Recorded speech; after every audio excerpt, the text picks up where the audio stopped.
Imagine for a moment that you are standing in the middle of a desert 4,500 years ago. The sun is a heavy weight on your shoulders and the horizon is shimmering with heat. Before you, there is nothing but sand and the distant, sluggish flow of the Nile. Yet, within a single generation, this empty plateau will be transformed into the greatest construction site in human history. You aren't looking at a tomb, you are looking at a machine. A machine made of millions of tons of stone, powered by the most sophisticated logistics network the world had ever seen.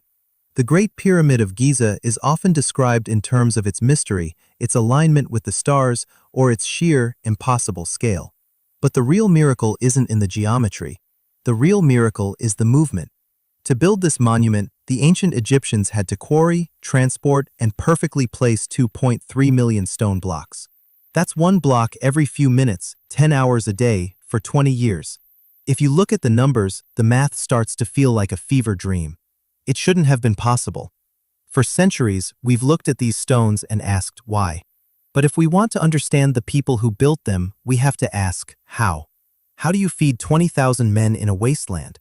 How do you move a block the size of a luxury SUV across hundreds of miles of water and sand without a single drop of fuel? The answer doesn't lie in magic or lost technology. It lies in a level of organizational genius that would make a modern Fortune 500 CEO blush.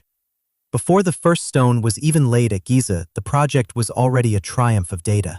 The Pharaoh Khufu didn't just command a pyramid, he commanded a nation to become a supply chain.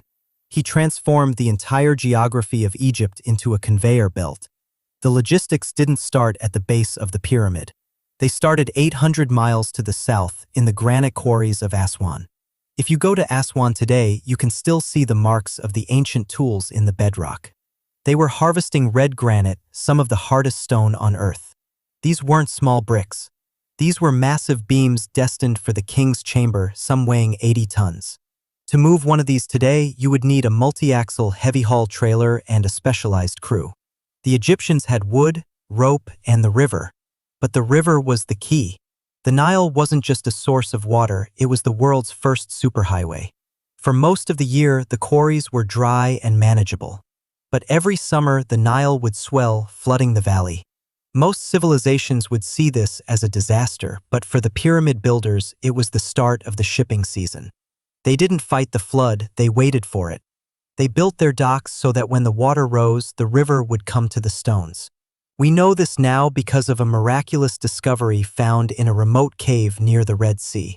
In 2013, archaeologists found a collection of papyrus scrolls, the oldest ever discovered.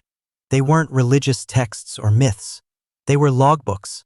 Specifically, the logbook of a man named Merer. He was a middle manager, a foreman in charge of a crew of about 40 elite sailors. His notes are incredibly mundane, and that is exactly why they are so revolutionary. Merer's diary describes the daily routine. He details how his crew would load limestone at the Tura quarries, sail it down the Nile, and deliver it to the Giza plateau. He talks about the weather, the rations, and the deadlines. Reading his words, the pyramids stop being ancient mysteries and start being a job. You realize that Giza wasn't built by a cult. It was built by a bureaucracy. Every block had a manifest. Every shipment had a scheduled arrival. But getting the stone to the shore was only half the battle. The Giza plateau sits high above the riverbank. To solve this, the Egyptians performed one of the greatest civil engineering feats in history. They didn't just haul the stones up the hill. They brought the water to the hill. They dug a massive system of artificial canals and basins, creating a harbor right at the foot of the pyramid. They turned the desert into a port. Imagine the scene at the height of construction. Hundreds of ships are docked at once. The air is thick with the sound of bronze chisels and the smell of thousands of oxen. This brings us to the most difficult part of the logistics puzzle, the human element. You can move stones with water, but you move a nation with bread.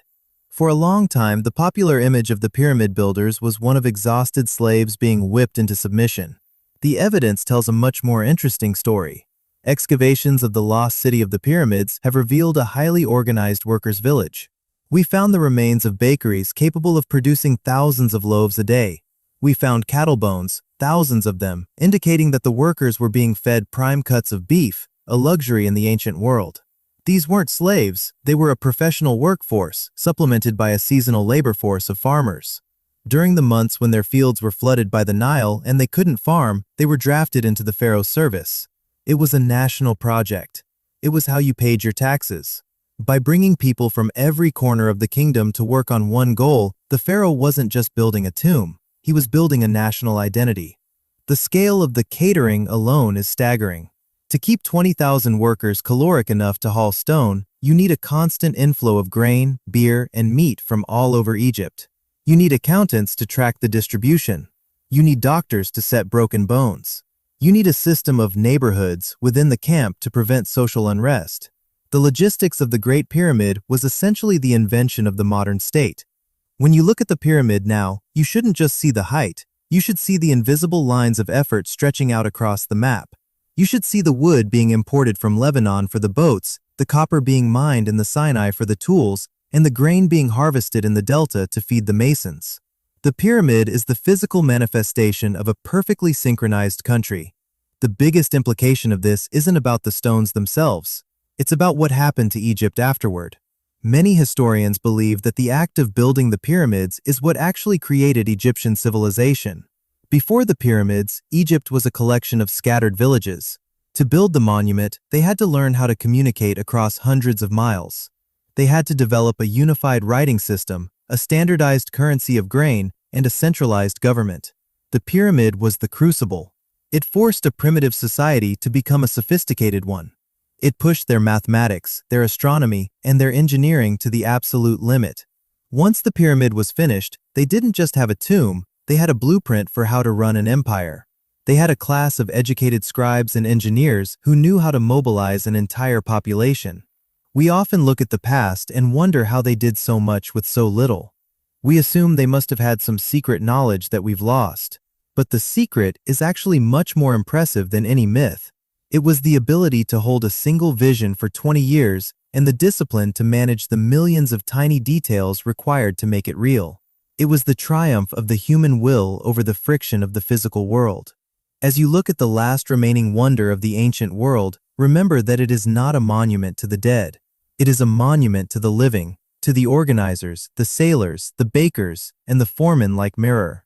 It stands as a reminder that when we align our efforts, when we master the logistics of a dream, there is no limit to what we can move. The stones are silent, but the system that put them there still speaks to us today. It tells us that we have always been capable of the impossible, as long as we have a plan.